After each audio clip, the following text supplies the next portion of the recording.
नमस्कार दोस्तों। तो निफ्टी फिलहाल में कुछ 24,700 पे ट्रेड कर रहा है। काफ़ी स्ट्रॉन्ग दिख रहा है 24,700 पे। मुझे लगता है कि अगले दिवाली तक एक साल के बाद निफ्टी 30,000 पे ट्रेड करेगा। काफ़ी आसानी से 30,000 लेवल ब्रीच भी कर देगा निफ्टी, मुझे लगता है, राइट। और इसके 2 से 3 मुख्य कारण है, राइट। सबसे सिंपल या सबसे पहला कारण ये है कि जो ईपीएस ग्रोथ है पिछले 7 क्वार्टर्स की, वो काफ़ी बुरी ईपीएस ग्रोथ थी। 4 to 5% की ईपीएस ग्रोथ थी, right. If your economy is growing around 6.5%, then you cannot have an EPS growth. The top 50 companies cannot have an EPS growth of around 4%, 5%. So this is, I think, is going to change, right? अगले एक साल में Nifty का EPS growth 11% to 13% होगा. So people who are happy with 11% to 13% or contended with 11% to 13% should kind of look at index funds, because the top 50 companies of India will deliver 11% to 13%, right? So this is one thing which I think is going to happen in the next 1 year. The second thing is कि FIIs जो एक तरह से markets छोड़ के निकले हैं since September last year, I think the FIIs are going to come back to India, and there are 2 to 3 important reasons why the FIIs is going to come back to India. तो FIIs are most like Sehwag जब रहता है तो runs बनते हैं. तो अगर Nifty को ऊपर जाना है तो वो जाएगा सिर्फ FIIs की वजह से, right. DIIs are like Rahul Dravid, right. वो वॉल है, वो 24,000 ब्रीच करने नहीं देगा या नीचे आने नहीं देगा.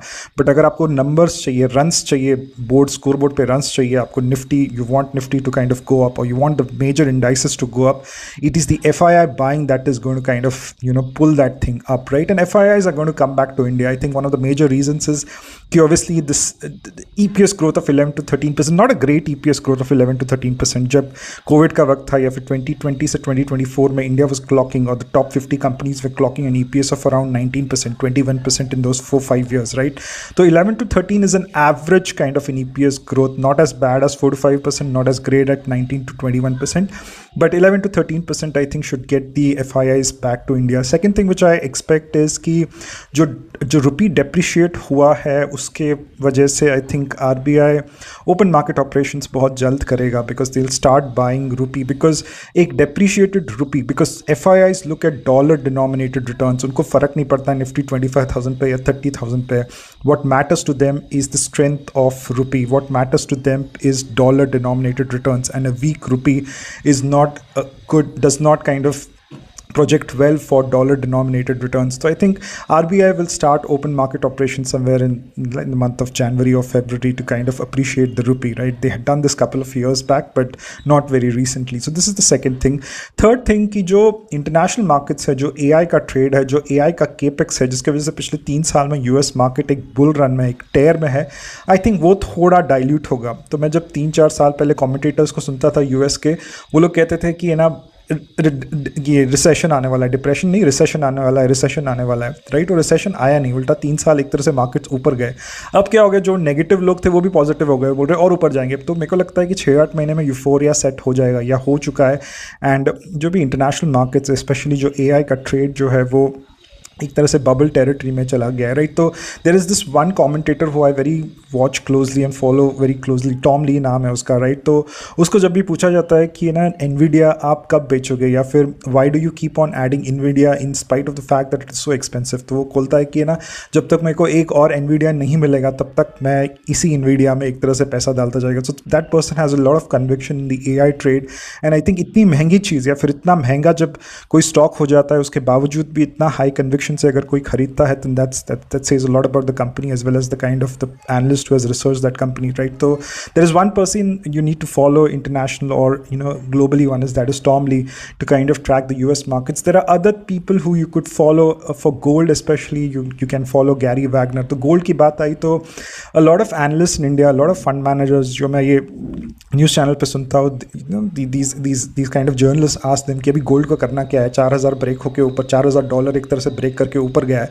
तो बहुत सारे लोग, क्योंकि the fact that they are fund managers, हर कोई अपना एक तरह से दाल पे रोटी खींचने की कोशिश करता है. I mean that's their business model, frankly speaking. They want everyone to invest in equities. वो कहते हैं कि यार गोल्ड में बाइंग आने वाली है, गोल्ड बहुत ऊपर चले गया है. मुझे लगता है कि गोल्ड में एक पुल बैक आएगा, but the larger target for gold is going to be $10,000. At least ये टारगेट मैं लेके चला हूँ, because I very closely track what happened in 1970s to 1980s, right 1970s में जब यूएस का डॉलर गोल्ड पैक छोड़ा था तो बहुत ज़्यादा इन्फ्लेशन आ गया था. So the investment in gold और people investing in gold is are the people who are long on inflation in the United States. तो यूनाइटेड स्टेट्स का इन्फ्लेशन है वो स्पाइक करने वाला है और बहुत ज़बरदस्त तरीके से स्पाइक करेगा, whether it is because of tariffs, whether it is because of the high debt, whether it is because of the constant money printing that the Federal Reserve over there would have to do. I think the trade on gold is the trade on US inflation going up, right? Similarly,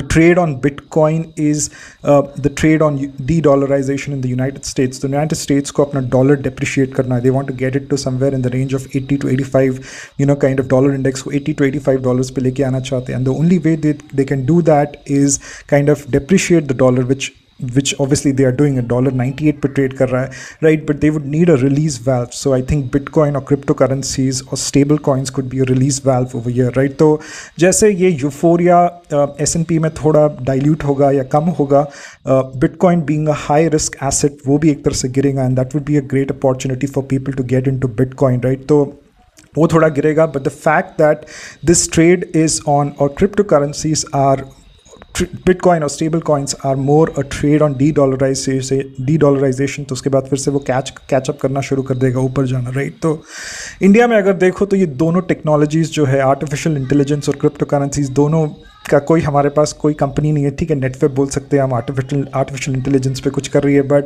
we do not have any companies in India which are working on crypto currencies as well as artificial intelligence. तो कहीं ना कहीं बाहर देखना पड़ता है. And I think that gold and bitcoin, I think I am fairly long on these two assets. I own both of these asset classes. तो bitcoin I have an average, मेरा जो बाइंग कॉस्ट है around 48,000 50,000 का है. Gold का करीबन $2,400-2,500 का है, right? The other thing which I wanted to talk about is silver पे मुझे लगता है कि मैंने कभी सिल्वर खरीदा नहीं, because silver I think is as much a precious metal as it is an industrial metal, right? तो गोल्ड कैसा एक प्रेशियस मेटल है, सिल्वर थोड़ा प्रेशियस है, थोड़ा इंडस्ट्रियल उसका एक तरह से एंड यूज़ है. तो इसलिए मुझे कभी समझ में नहीं आया कि अगर मुझे सिल्वर खरीदना है तो प्रेशियस के लिए खरीदूँ या इंडस्ट्रियल के लिए खरीदूँ. अगर इंडस्ट्रियल के लिए खरीदना है तो कॉपर खरीद लेता हूँ, क्या दिक्कत है, right? By the way, copper का ट्रेड भी काफ़ी स्ट्रॉन्ग दिख रहा है. तो जो भी ये डेटा सेंटर्स, AI का थीम है, it is taking copper prices to the next level. And one more commodity which you need to watch out is uranium, क्योंकि जो पावर का सप्लाई है या फिर ये जो भी कोल से पावर प्रोड्यूस हो रहा है, there is going to be some limit to it. And I think uranium में थोड़ा पढ़ रहा हूँ अभी, I think uranium in the next 5, 7, 10 years could kind of go to the next levels. Coming back to Nifty, I think 30,000 तक Nifty is something which we can expect. I think ये जो भी ओवर सप्लाई या फिर IPOs आए हैं वो थोड़ा प्रेशर डालेंगे निफ्टी के ऊपर, because buyers would kind of go for new kind of issues, new companies, new business models rather than kind of investing in Nifty 50 companies.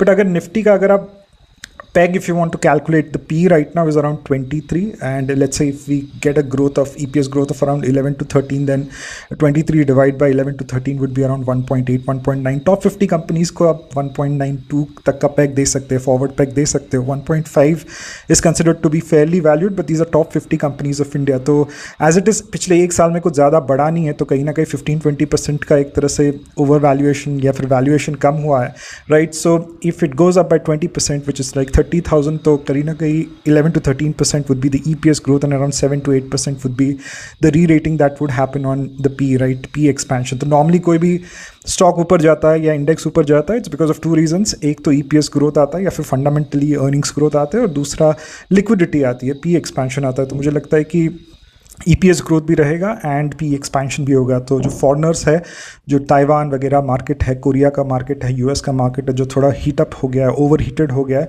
वो मुझे लगता है कि वहाँ से थोड़ा कैपिटल निकाल के इंडियन मार्केट्स में एलोकेट करना शुरू करेंगे, राइट? तो FIIs पे बहुत कुछ डिपेंड है for the Nifty to go down, and DIIs would be like the Rahul Dravid, like the wall which will not allow the Nifty to go below 24,000. So this is my assessment of all these major asset classes. Do let me know your comments. Thank you very much for your time. Take care. Bye-bye and happy Diwali.